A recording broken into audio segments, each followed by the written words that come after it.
Dry lips ko Taba ng pisngi ko, no? Ang pangit ko na ngayon. Miss ko na yung payat na ako. Payat na mukha. Miss ko na maging pogi. Anyway, I'll make this very quick at wala rin ako sa mood today, to be honest. For the past few years, many years already, marami ng taon, ang mag-asawang Chito Miranda and Neri, particularly si Neri, ay nagbebenta ng shares sa kanilang mga negosyo. Hindi ko lang sure kung ano yung mga negosyo. Ang dami na rin eh.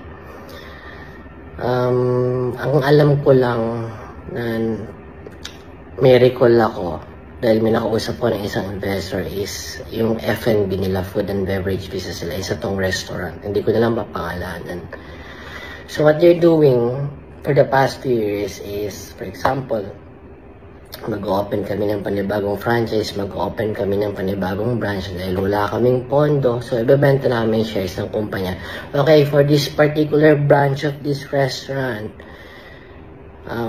bebenta ako 10% share sa'yo, investor A, kapalit ng 1 million pesos. Okay, investor B, bebenta ko yung 5% sa'yo, kapalit ng 500,000 pesos. Hindi to exact figures. Binibigyan ko lang kayo ng example para makuha niyo yung bigger picture.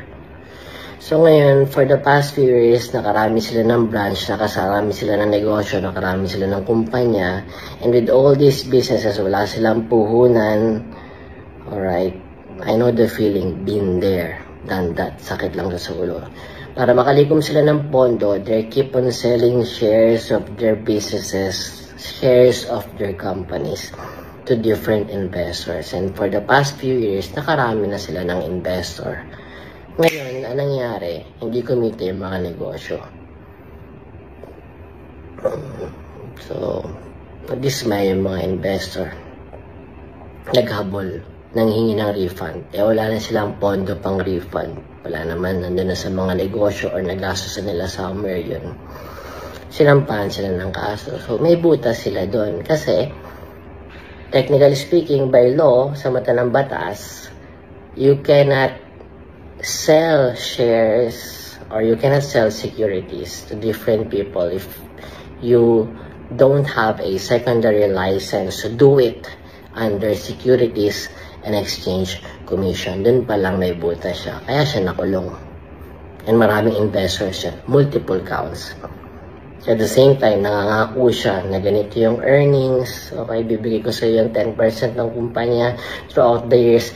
Dahil walang nakuhang dividendo dahil hindi naman kumita yung negosyo at all, estafa yun, fraud yun.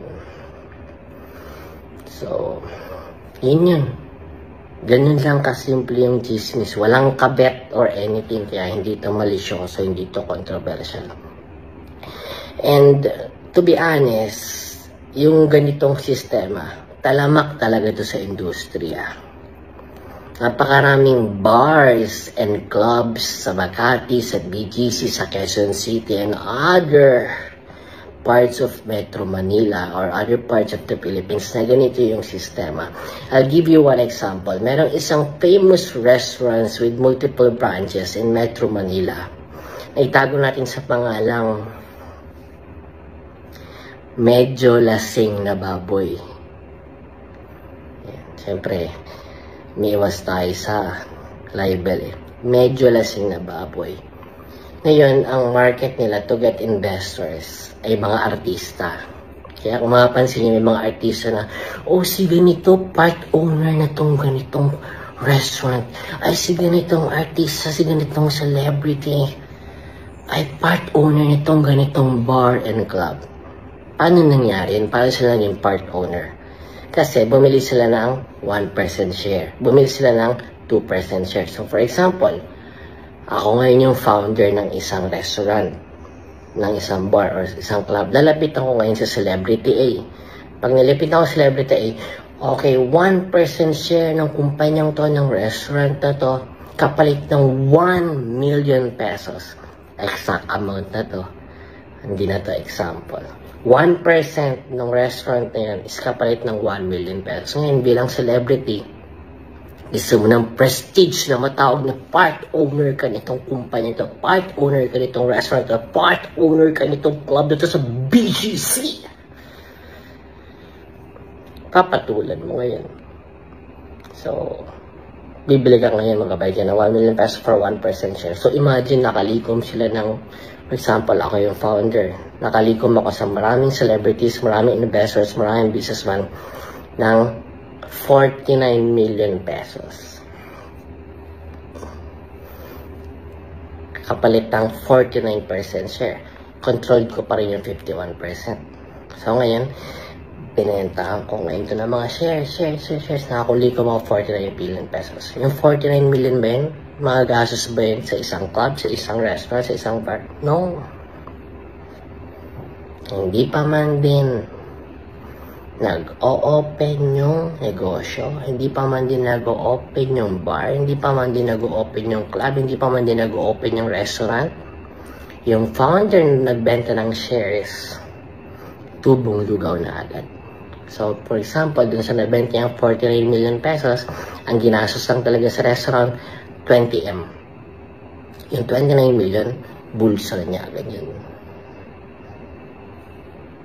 20M, pagpapatayo dun sa restaurant. Catch pa dun, yung 51% share, kanya pa rin yun. The same thing na ginawa ni Neri. MSC yan, bakit hindi nakulong si Chito? Bakit si Neri lang? Kasi si Neri lahat nakapirma sa mga dokumento. So, that's it. Ganyan lang kasimple yan. Sa batid ko. Parang pangit ang ngipin ko ah. Anyway, bye-bye. God bless you all, mga masang.